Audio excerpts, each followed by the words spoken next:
अभी देख, मैं तेरे को फील देता हूँ। Having now studied what is degree, radian, minute, second, and having studied L is equal to R theta, now we are capable enough to understand what is 1 parsec, है ना।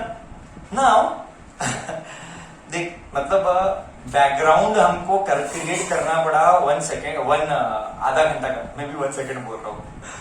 Background हमको क्रिएट करना पड़ा आधा घंटा एक पार्सेक को समझने के लिए। ऐसा ही जब एक तू 12th में आता है ना, बहुत सारे ब्यूटीफुल कॉन्सेप्ट आते हैं।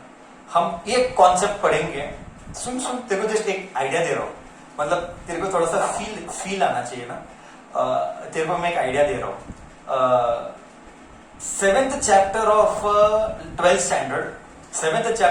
स्टैंडर्ड में एक कॉन्सेप्ट है, और वो कॉन्सेप्ट है LCR सर्किट।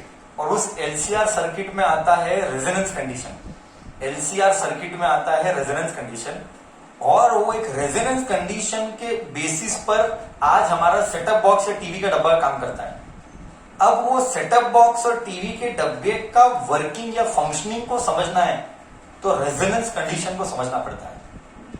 और ये मैं एक फील दे रहा हूं, और वो जो रेजोनेंस कंडीशन को जानना है कि ये रेजोनेंस कंडीशन काम कैसे करता है, उसके लिए पहला 6 महीने का पहले 6 महीने का 12th पढ़ना पड़ता है। पहले 6 महीने का 12th पढ़ना पड़ता है। तो तू इमेजिन कर क्या डीप में हमको जाना पड़ता है, मतलब क्या कनेक्शंस बनते हैं।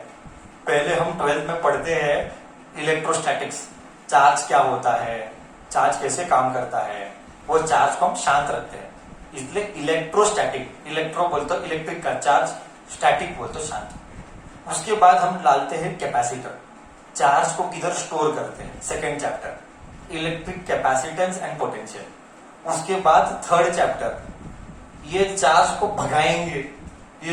भगाएंगे, जब चार्ज भागेगा तो 3rd चैप्टर आएगा इलेक्ट्रिसिटी। 12th की बात कर रहा हूं मैं। जब चार्ज भागेगा, ये एक्चुअली 10th का कनेक्शन है, 10th का फर्स्ट चैप्टर इलेक्ट्रिसिटी है। और जब चार्ज भागेगा तो भागता हुआ चार्ज देगा मैग्नेट, भागता हुआ चार्ज बनेगा मैग्नेट, क्या बिहेवियर जैसे। अरे गजब है। इसीलिए 10th स्टैंडर्ड का सेकंड चैप्टर मैग्नेटिक इफेक्ट्स है, इलेक्ट्रिसिटी के बाद इमीडिएटली मैग्नेटिक इफेक्ट्स है।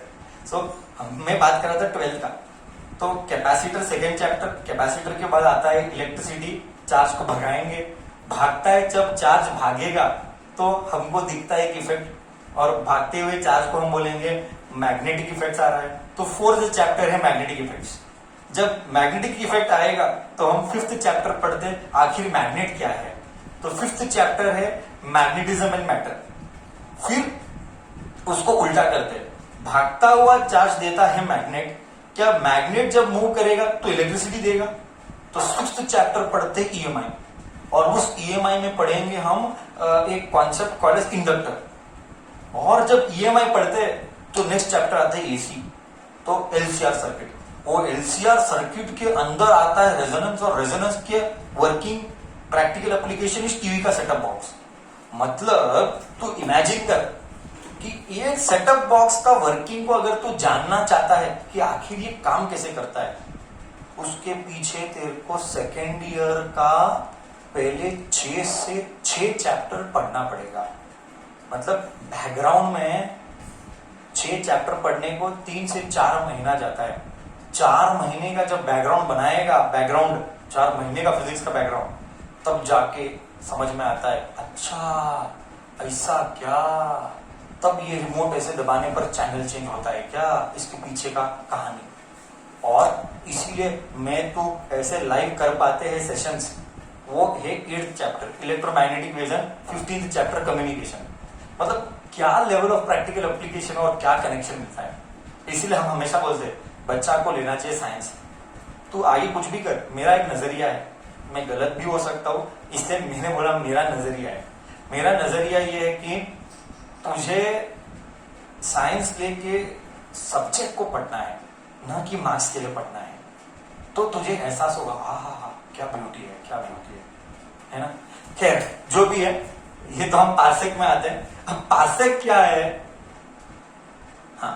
ध्यान से सुनना। इधर मान लेते हैं हमारा अर्थ है, ये कुछ तो एक पॉइंट है, समझ में आएगा। और यहां से यहां, जब यहां से यहां हम लेंगे, मान लेते हैं कि ये सन है। तुझे अच्छे से पता है सन और अर्थ के बीच के डिस्टेंस को हमने अभी जस्ट डिस्कस किया था बच्चा। सन और अर्थ के डिस्टेंस को हमने क्या कहा था? सन और अर्थ के डिस्टेंस को हमने क्या कहा था बच्चा? 1 एस्ट्रोनॉमिकल यूनिट। 1 astronomical unit. अब क्या कर, ये ऐसा है, मैं इधर आऊंगा, अभी तो इसको दूर लेके जा, दूर दूर दूर दूर दूर दूर दूर। अब तू बोलेगा सर कितना दूर? ये सन, ध्यान से सुनना, ये अर्थ है, ये सन है, और इनका दूरी 1 एस्ट्रोनॉमिकल यूनिट है। अब इसको तू दूर लेके जा, एक रेफरेंस पॉइंट, ऐसा कोई पॉइंट नहीं है, मैं जस्ट इमेजिन करा रहा हूं। इसको इतना दूर लेके जा, इतना दूर लेके जा, इतना दूर लेके जा, इतना दूर कि इस पॉइंट से, ध्यान से सुनना, इस पॉइंट से अर्थ और सन का एंगल, इस पॉइंट से ये जो डिस्टेंस है ना, ये जो डिस्टेंस, इसको इतना दूर लेके जा कि इस पॉइंट से, फ्रॉम दिस पॉइंट, इन दोनों का एंगल होगा 1 सेकेंड। तो समझा? वो पॉइंट को इतना दूर लेके जा, इतना दूर लेके जा कि उनका एंगल होगा 1 सेकेंड। मतलब कितना छोटा एंगल, कितना छोटा एंगल होगा बच्चा, कितना छोटा, कितना छोटा, उतना दूर तू लेके जा। मतलब एक सन है, एक अर्थ है, और ये सन है, ये अर्थ है, ये, और इनका जो बीच का ये मेरा हाथ सन है, ये मेरा हाथ अर्थ है, सन और अर्थ, और ये जो डिस्टेंस है वो, ये जो डिस्टेंस है वो ये जो एंगल बना ना, एंगल, ये जो एंगल बना, ये एंगल को ले 1 सेकेंड। मतलब इतना दूर जाना पड़ेगा। तू इमेजिन कर कितना छोटा एंगल है। जब तू ये कंडीशन को सेटिस्फाई करता है, जब तू ये कंडीशन को सेटिस्फाई करता है, ये दूरी को बोलेंगे 1 पार्सेक। ये दूरी होगा 1 पार्सेक। हाँ, तो ये हो गया 1 पार्सेक। करेक्ट है? समझा मैं क्या बोला? वो पॉइंट से अर्थ की दूरी या सन जो भी है, वो पॉइंट की दूरी को बोला गया 1 पार्सेक। अगर तू इसको मीटर्स में एक्सप्रेस करेगा तो ये 1 पार्सेक अगर मीटर्स में एक्सप्रेस करना है तो ये है 3.08 इंटू 10⁻16 मीटर।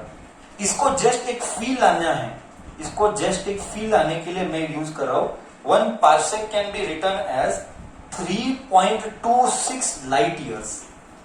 ओहो, मतलब as per today's data, this is astronomy. This all is astronomy. In astronomy, 1 parsec is the biggest distance we have available. It is we are available with. Yeah, 1 parsec is the biggest unit we have. So this was about 1 parsec. अब समझ में आया 1 parsec क्या होता है बच्चा?